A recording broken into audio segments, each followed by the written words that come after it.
Welcome to another edition of Reggae Online's Lounge Lyme. I'm Coleen Douglas, your host this evening. With me, I have a sister. Her name is Olivia Wilmot. That's what her parents named her, or not quite. Her parents named her Olivia. I think she picked up the Wilmot somewhere along the line. I did.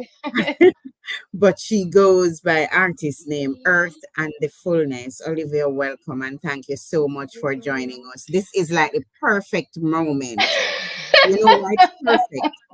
Because what we're looking on is actually music and motherhood, and these things happen when you're a And mommy. he still use it in Um, the dining room.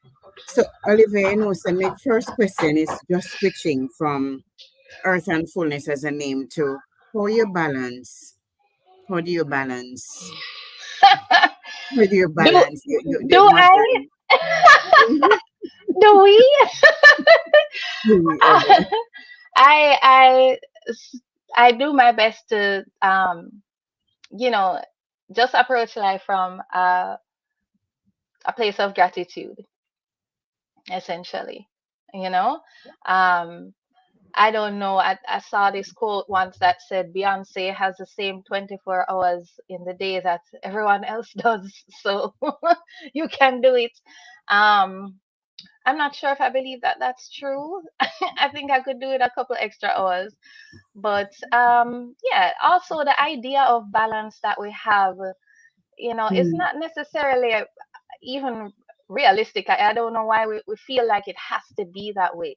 Because if we look at it, if you have, like, say, a recipe, suppose you're making mhm, a cake, right? Like, I love to bake a certain kind of cake, the ingredients gonna have a certain proportion, right? mhm, Another kind of cake, different proportion.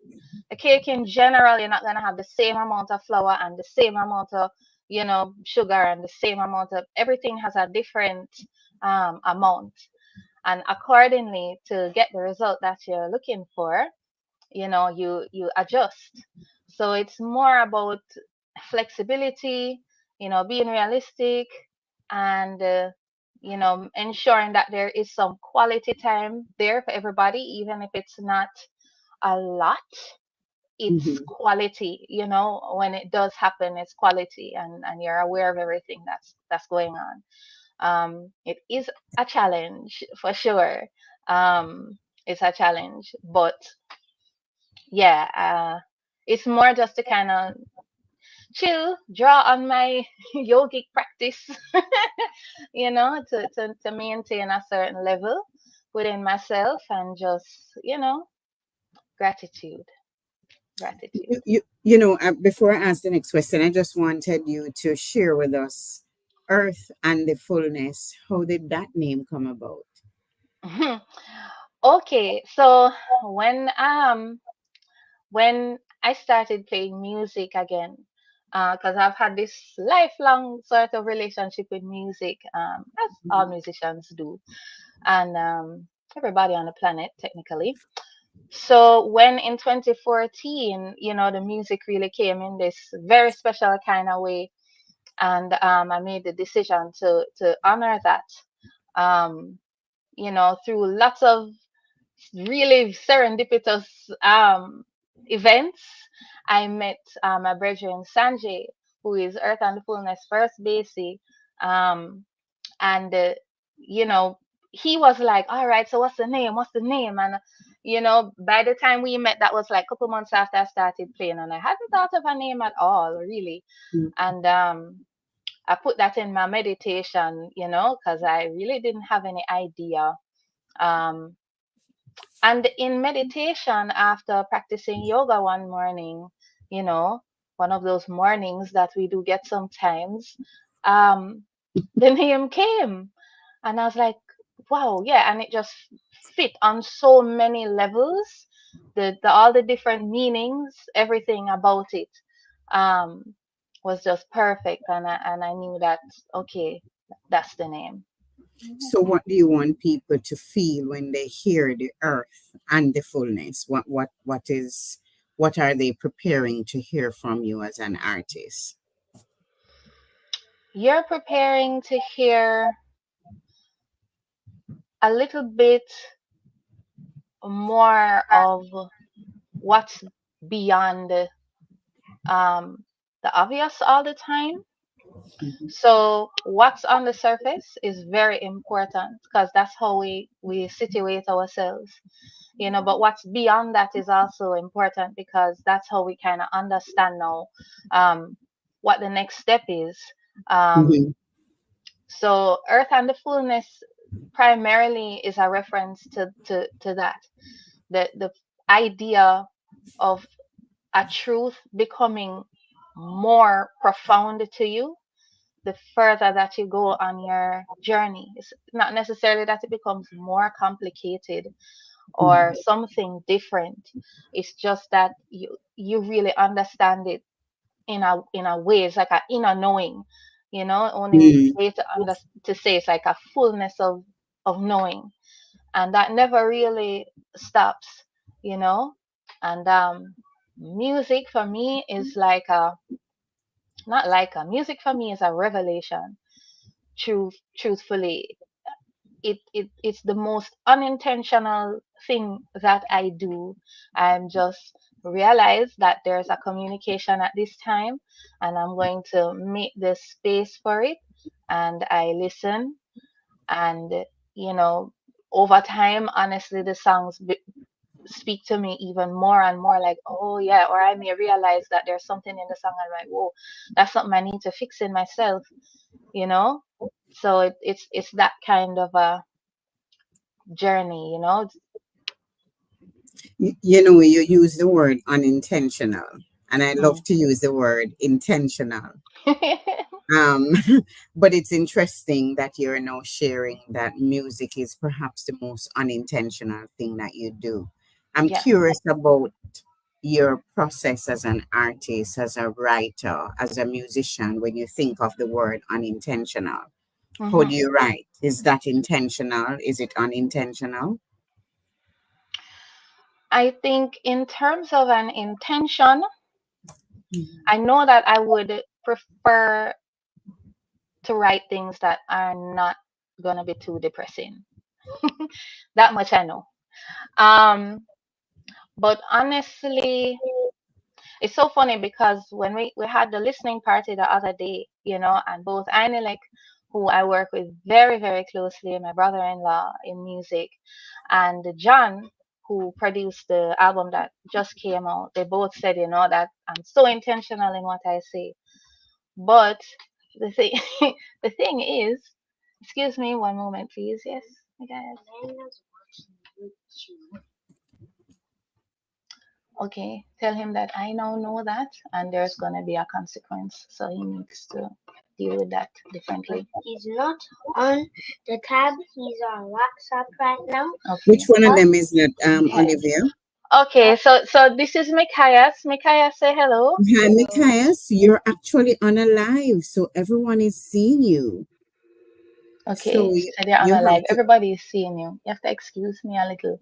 I'll deal with Mena when I'm finished. Okay?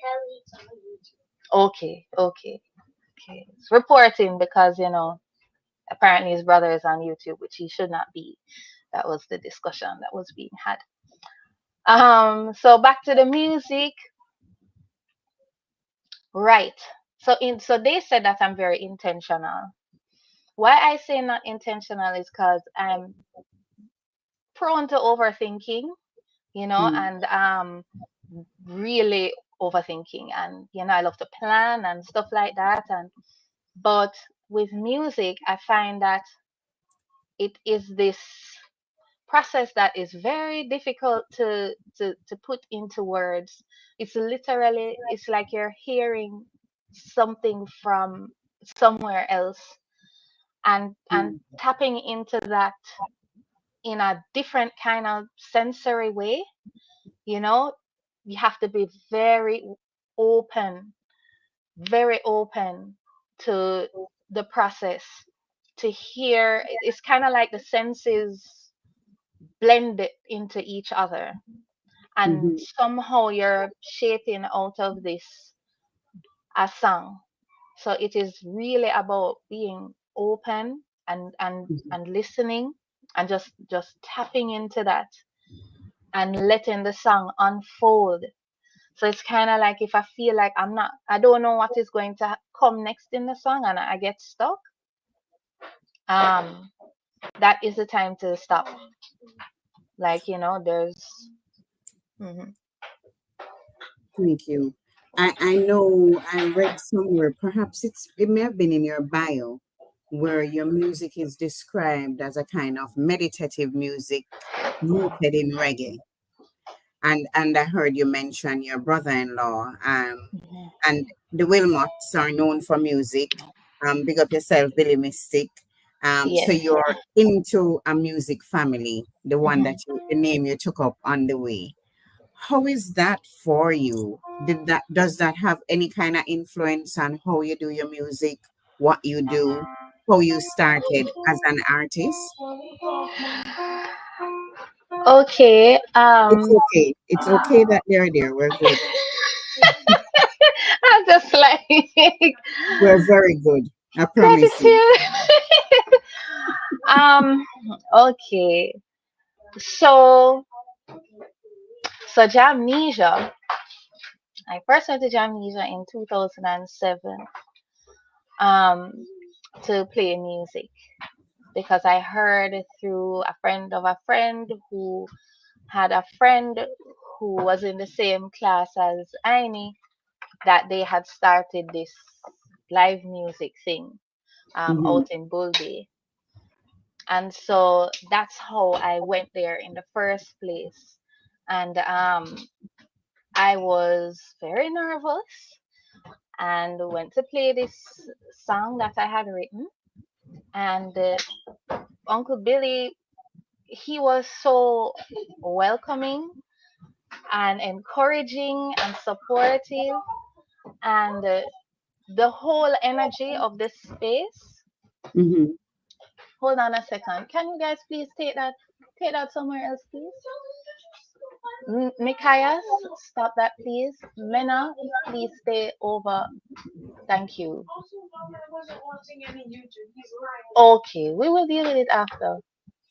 So Olivia Wilmot is our guest. If you see her looking away, when I asked that we have a topic on music and motherhood, this was not a part of the plan. So for It was those mothers not. in music, It just was mothers not. who work, this happens Right. so naturally. I have to say I admire your patience. I would have to be taken off air. I have to confess. My God. but but Ah, perhaps too, I must say that when I see you perform, when I hear you sing, when I watch you on stage, the same patience that's being exhibited now, I kind of feel that. Does your music influence your practice as a mother? hmm. That's an interesting question. Yes, I would say it does. Um, there are times, I do have songs specifically that have really come through and helped me to make sense of the journey of motherhood. Hmm. Um, as parents, we can. It's a really big job. It's a really big job, and you're not gonna get it right 100% of the time. And if you care, or if you're aware, I should say, because on some level all parents care, but if you're aware, then that's gonna weigh on you sometimes, that you weren't able to get it quite right. Um, so there have definitely been times when songs have come through that really helped me to process those feelings and those emotions, and also to connect emotionally as well, Hmm. with the softer side. In other words, not just being hard on yourself, but also, you know, opening yourself up to the fact that you can still, this is a relationship that's continuing, it's continuing. So you can still show love, you can still grow, and Hmm. maybe be inspired to give an extra hug, or, you know. ask another question or something, to help you through. Do you see your music having any kind of impact on your own children? Yes. Not once or twice it has put them to sleep. Driving in the car and they're going crazy in the back seat, put on the right earth and the fullness song and know that I'm gonna have complete peace and quiet in a couple of minutes.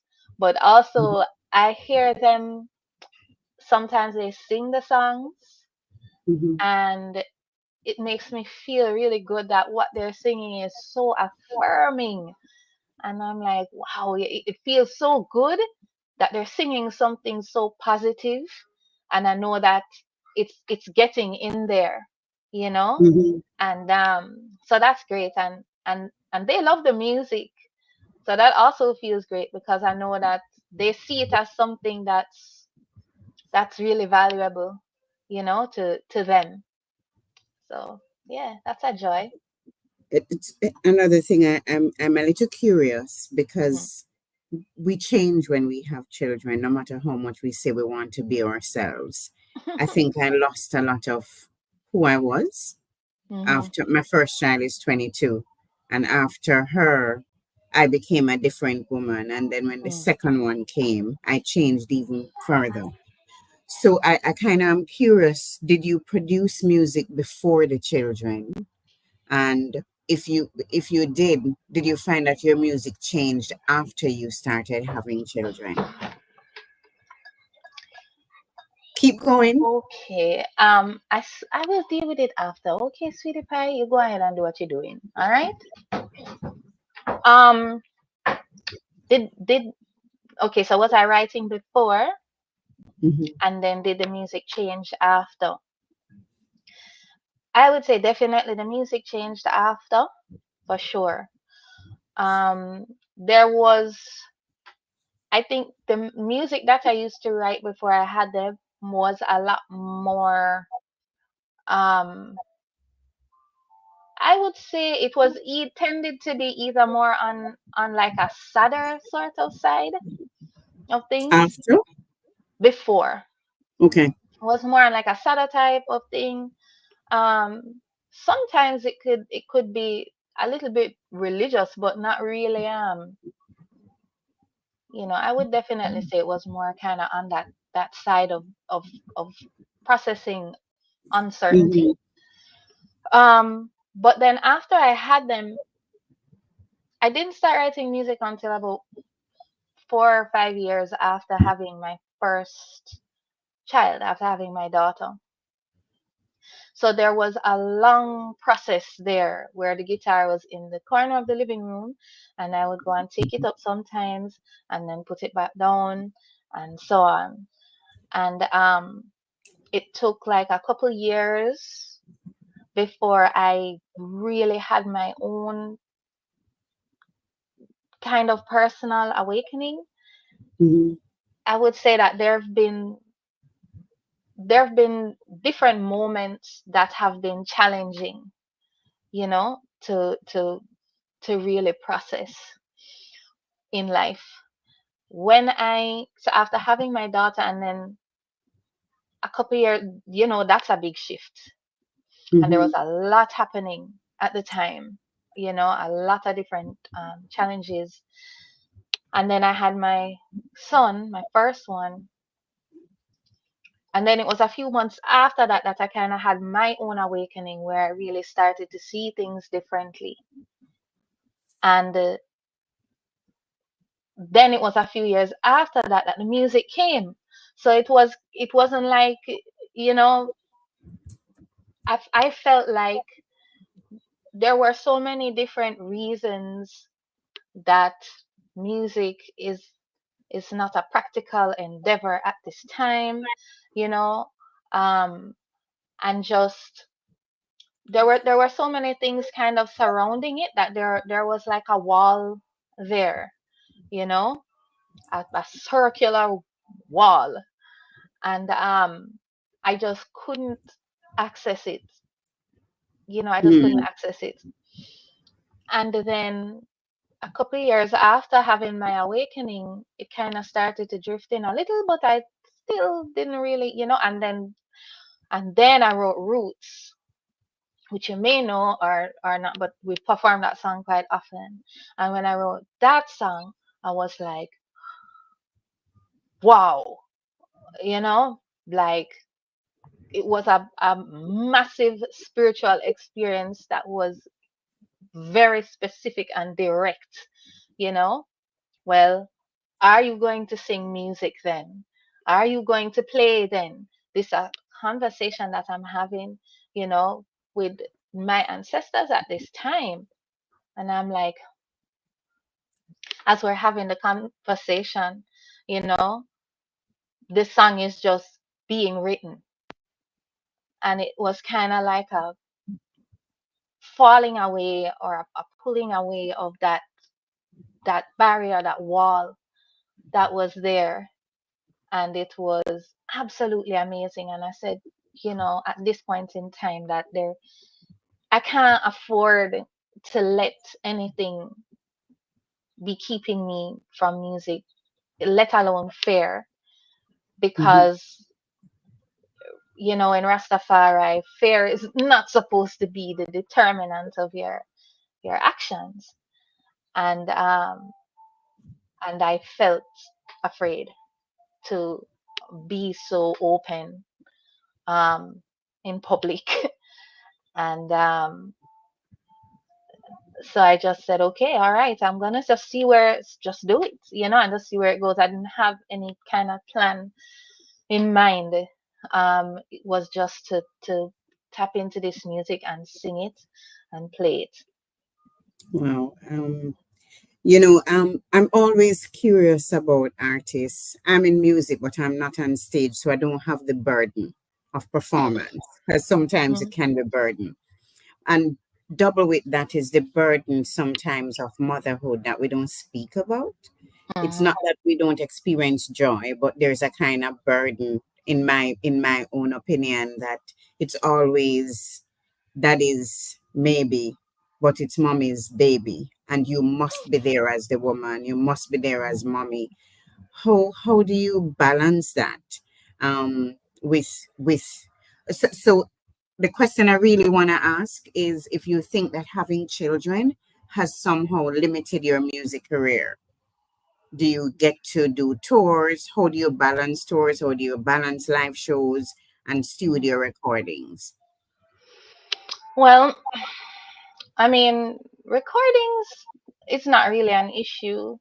Um, my husband, Aishak, love you, Aishak, pick up yourself, is very supportive. Big up And yourself, Aisha. yes, yes. So that makes a huge difference. I mean, once I'm in this space, of course, as you can see, no matter what, they're always gonna come to mommy. But Mm-hmm. having his support makes a difference, and not just him, but my wider family as well. My extended family, that makes a big difference. We haven't toured yet. I feel at this point in time where the children are in terms of their age, they can manage that better, and they've got to the point where they've been with grandma and grandpa for 2 to 3 weeks, and Mm-hmm. don't want to come back. So I know that, they when that comes, they'll be ready for that. In terms of it being a challenge to my career, otherwise, I mean, it definitely presents a circumstance. I'm trying to avoid, making it seem a certain way, but it definitely presents circumstances that I think persons wouldn't face without having children, because Mm-hmm. the demand on your time is completely different. It is completely different. And also what you want to do is different. You may not desire to go Yeah, somewhere else. You would I like get you. to actually be at home, you know what I mean, and chill. And sometimes, to be perfectly honest, for all mothers out there, we're tired. you know, Yes, we are. we're tired. So it's kind of like when you get everything done to know that, okay, you have something else to do, but you would really like to just take a moment and sleep right now. But the good thing is that I find music to be very energizing. When I play, like, no matter how exhausted I am, I have to literally be falling asleep during the rehearsal. No matter how tired I am, it gives me this energy, it wakes me up, and I'm just like ready, and I'm so happy. It's like a charge, it's like an energy charge, So I am looking forward to them actually seeing me do more in music, you know, um, do more projects, go on Mhm, tour, because they know that I play music and they know that that's a part of it. So if you're doing that, that means that your message is reaching more people. And that if your message is reaching more people, then that means that there is success. And it's mhm, challenging being an artist. So if they can see, okay, mommy is actually doing this now, then it's like, all right, go mom, and anytime I have anything to do, they're like, okay, it's great, and they're encouraging me, and they'll come with me sometimes too and help. So yeah, there's a challenge there in terms of the time, and I think the timeline, the amount of things you have to process as a mother, and with the very kind of the spiritual sort of approach that I take in general, and I really go through everything with a fine tooth comb in my psyche. So in mhm, terms of the timeline, it might not be like today, tomorrow, but it's a real organic timeline, you know. And so I'm happy to be here, and I'm happy to see where things go, and I'm happy to know that they know what I'm doing, and they want to see it go and grow, and we should all thrive and be happy. I encourage them all the time too. Would you encourage your daughter to do music? My daughter is a dancer. She loves to dance, and I encourage her very much so. Just this evening, when I picked her up from school a little bit late, and a message came through that she had a rehearsal that she didn't know about, and I was like, oh my gosh, it's gonna clash with the this interview, and Aisha is out of town, and how am I gonna make this work? She's gonna be late. If she gets there, she would have missed X amount. And I'm like, you know what? I am going to find a way, to get her there. And she's like, but mom, I'm going missing. I'm like, you need to go, right? Yeah, it's a special rehearsal. You have to make sure that you are present as much as possible. You couldn't have prevented missing the first part, but you can go and get the second part. So you need to go and learn the thing and get it done, So I encourage her, of course. She's excellent at it. And so she should, you know, continue as long as she wants to. And if she doesn't want to, she should question herself before she stops. You mentioned Rastafari earlier on, about Rastafari and fair. Mhm. So um I am presuming that you married into a Rastafari family. Yeah. Um, have you consciously decided that you're a Rastafari woman? Yes. When Aisha and I got married, I even took him to church with me a couple of times. And he's such a patient man. He's just sitting there like, oh boy, but he came, to his credits, he did come. And I remember in those sermons it being the first time that I realized how exclusive. Okay, my darling. Okay. It's all right. I'll deal with it after execute. He's nice looking. We can keep him on screen. Though I'm glad I have on these headphones and he didn't hear you say that. Okay. Mhm. Because he will perform for you, say nothing, say nice looking. All right, excuse us, please. Hmm.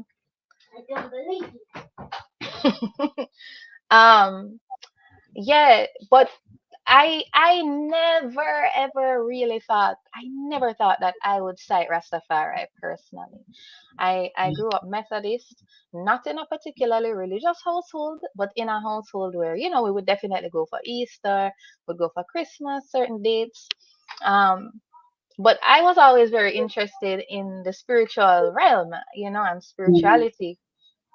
So I would really try and wrestle with this thing, and yeah, definitely after teachers college, which is a very religious experience, Which teachers college you went to? Shortwood. I went to Shortwood. A Yeah, religious experience indeed. it's a religious experience indeed. Thank you. So I never envisioned, or I didn't have any desire to look outside of Christianity. Ishak is Rastafari. That's great. Respect that. He respects my path. And that's really where it stopped. So it wasn't an issue between Mhm. us. However, um, Junior Gang and Nas, they had an album that they came out with, Distant Relatives.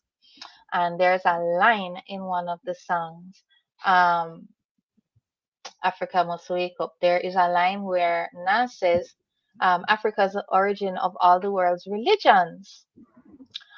And I was like, hmm, you know, because I used to listen to that album all the time. And I was saying to myself, what does he mean by that? What does he mean by that?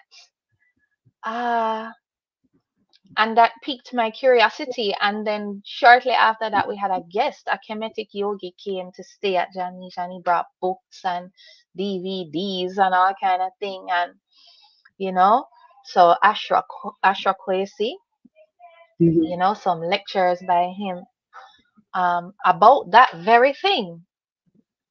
Um, Ancient Future by Wayne Chandler. I read that book, and the two things happening at the same time was like the earth being pulled from under my feet. Um, there is no denying knowledge. So when something is presented to you very, very clearly, to go in another direction is like you're fooling yourself.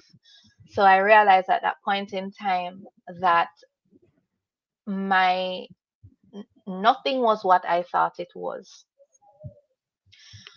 and really came to understand what it means to be born again and to be like a child is not to become even firmer in ideas that persons have placed in your mind. It Mhm. is to really understand that you don't know anything and that you have to start from scratch. Mhm. And so that's what I did.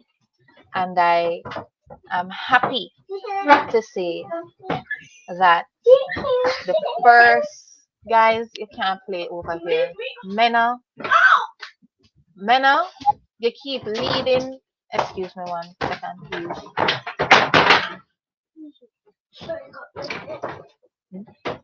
So Don't we've been don't talking to Olivia Wilmot, for those of you who are just put that joining us down. on the lounge Put it line. down.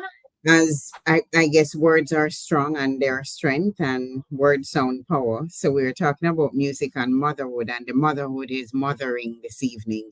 So as we wait on the children to settle a little bit, I think they're settled now. It's because they're not hearing Auntie They're just Colleen. not It's in because this room. you have on a headset. I I just have to say, like I have the looks. I have to go teach you the look. We're going to have a little mother workshop. I have some looks. When I look at Kenya, she just slinkers away like that. yeah, But I didn't say anything. It's the looks. So it's I'm the going to teach you looks. the looks. Yeah. You can teach me. We can try. They're You can looking try. at each other, staring each other down is the thing. Um, But yeah, but you were in the middle of speaking about your transformation to Rastafari. And the reason I asked you mm, about Rastafari is not necessarily because I want to talk about Rastafari lifestyle, but just how Rastafari, but I would say that Rastafari and reggae are inextricably linked. Yeah. And so how that influences your music is really where I want us to go to. Yeah. Well, I mean, so Rastafari is a thing that you cite from within yourself. It's really a thing that you cite from within yourself. I asked a question and it was revealed to me. So I'm very grateful for that. Um, and that was a major part of my journey and obviously still is. Um, but the song Roots, the second verse says, Haile Selassie, Imam Daddy, Empress Menen, she am a mommy. And I remember when I was writing these lyrics, I paused, and I said, my gosh, to really sing this out loud, and what are my parents going to think, you know? Um, because I grew up in a very traditional or conventional sort of upbringing, you know, and I know that they don't understand, really, what I was going through, the growth that was happening. Please don't open that door. Please don't open that door. I'm asking you not to open that door. Go and use your bathroom because I'm asking you not to. Nikias?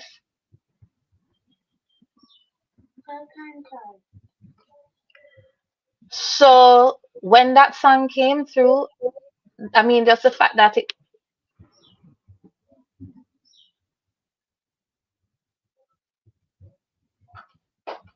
you know We're, better. we're practicing the look back there, Olivia. Yes, you know better So because one of the things that I want you to finish that train of thought in the particular song. yes, right. So I mean, just the way that I mean, everything about it, you know, everything about it. I had my herb, I had a bottle of roots, I had my guitar, I went down to the beach and just burst forth out of nowhere. And it's obviously this is a reggae song. It's two chords only, and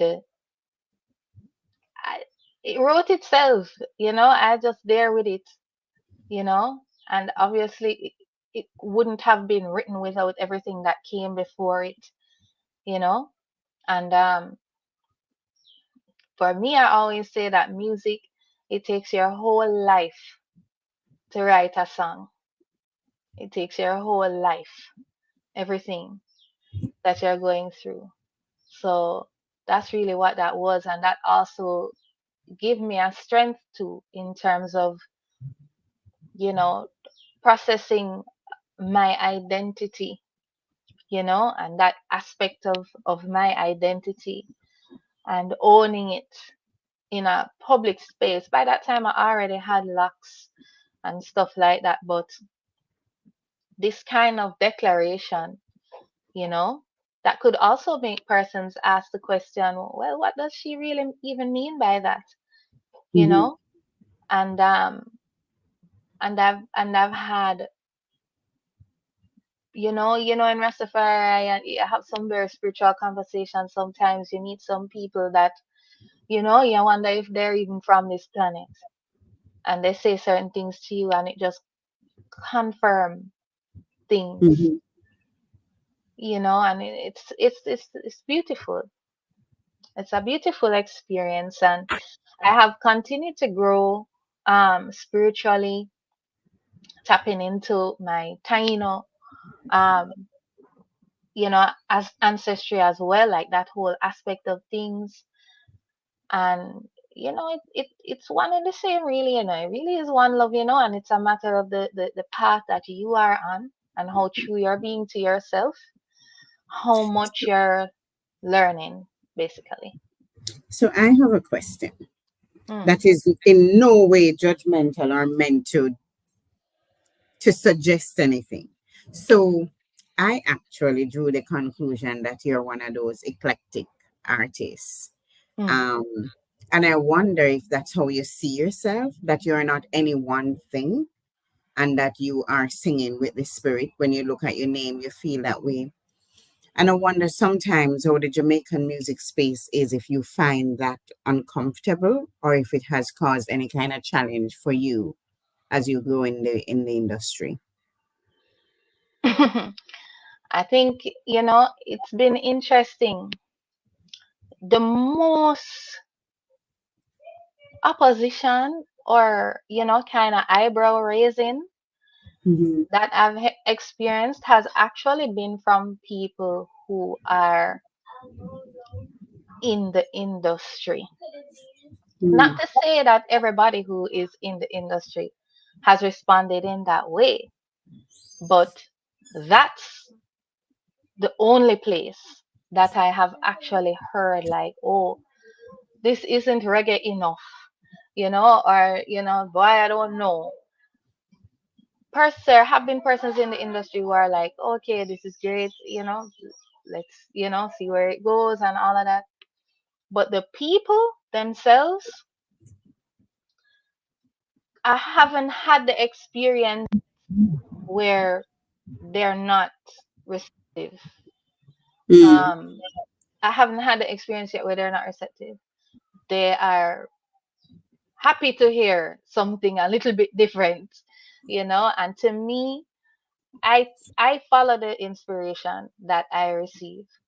And Well, it I see myself as a roots artist mhm, because my music is coming from the roots.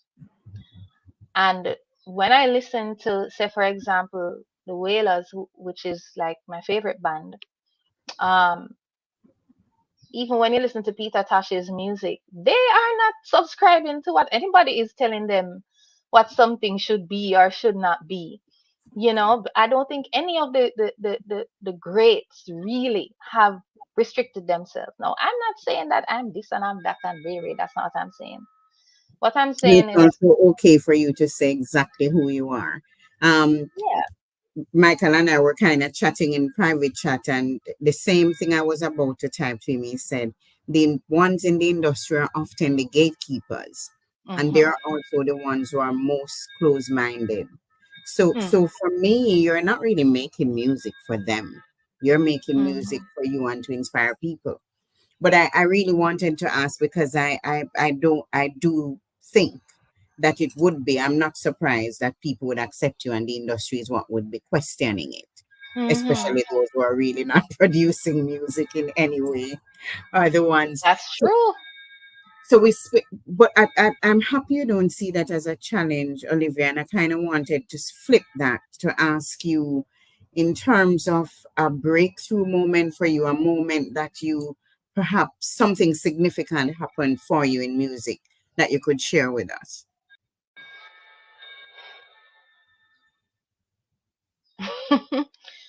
Ooh. Well, it's kind of hard to really pick one thing. Um, I'm going to go with the first thing that popped up, Mm-hmm. um, which is very personal. Um, in the production of Conversations, which is the first song on the album, when I went to listen to the first mix for it, I was blown away, to be honest. Mm-hmm. I the way that I grew up is like very self-effacing, very self-effacing. So to hear the music and be like, wow, it sounds so good. And to know that, I wrote that, and that's my voice, was like, oh, it was so affirming. I cried a little because I couldn't, it's not easy to take up yourself and say that you're going to do music, you Mm-hmm. know and if that's kind of something that's always been questioned in your life, then it adds another layer you know of a challenge.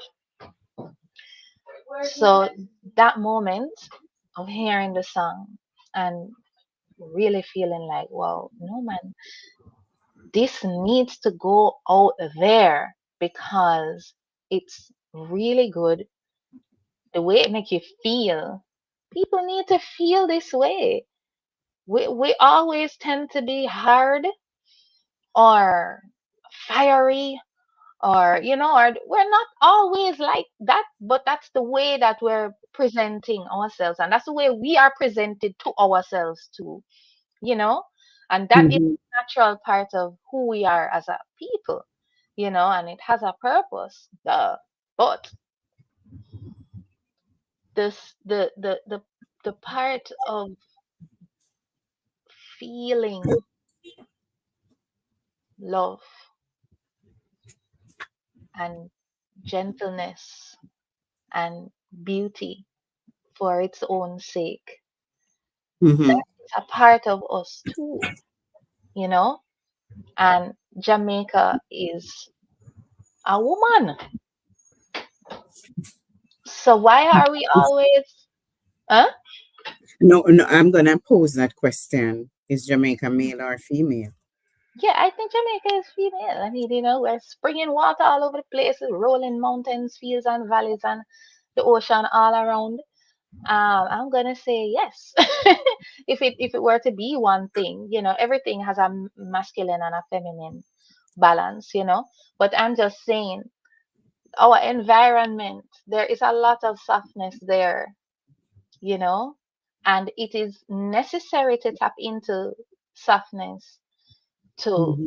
experience certain things and to grow in certain ways and to heal in certain ways, because we have many wounds, and coming through the generations, being able to ignore them has got us to survive to a certain point, but only to a point.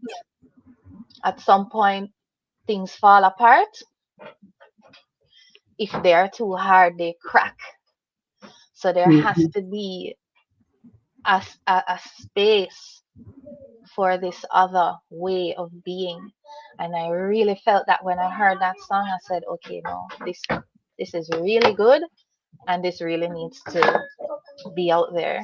I asked you not, Mikhail, leave his thing alone. Mena, please to go over the other side now. You have it? Please to go over the other side. We're gonna make a song for men. Yeah. Now. So I know it is close to the end of our conversation. We have just about 10 minutes to go. How do you stay inspired, Olivia, to keep producing music, to keep just being yourself in music? Writing, writing music is very inspiring. The process of writing, there's nothing like it. And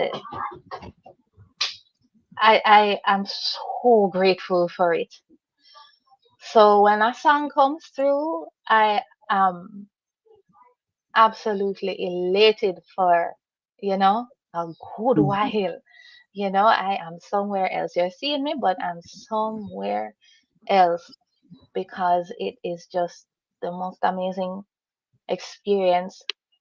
And then hearing people say to me what the music does for them, and coming to me and telling me how they feel or what it helped them with, that was actually the thing that made me say, oh, so maybe I need to actually look at really doing this now as some kind of a career, not just me doing it because, I need to, but doing it in this way now with like goals, to share the music in that way is what people, the response that people have.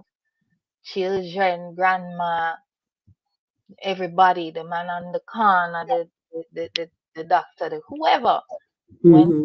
they say how they feel, I'm like, okay, all right, you know, You it's know, there's a worth it. purpose. And Yes. and and and I guess in that breath, I want to ask you, what do you say to an artist who once maybe saying they're eclectic and they're too different to survive? What do you say to that young artist? I say keep going and just get better at what you're doing.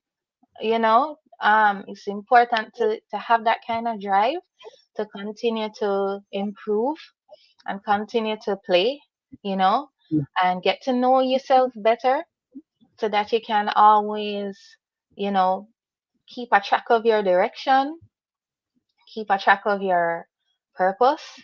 Like, why are you even doing this? There's many different reasons that people can do things. I personally interrogated myself about this, like, to the point of overdoing, um Mm, because it's a serious thing to do. It's a serious thing to do, you know so I would say, yeah, just know yourself, keep getting better, you know and yeah, that's what I would say to them. Of course, like, being eclectic, what is that really? You When I write a song, if I write a song and it come out a certain way, it's really that way. I'm not saying, all right, I'm gonna write a fusion song right now, or I'm gonna write a reggae song right now, I'm gonna do this right now. That's why I say unintentional. It's like, whoa, okay, there's a song happening right now.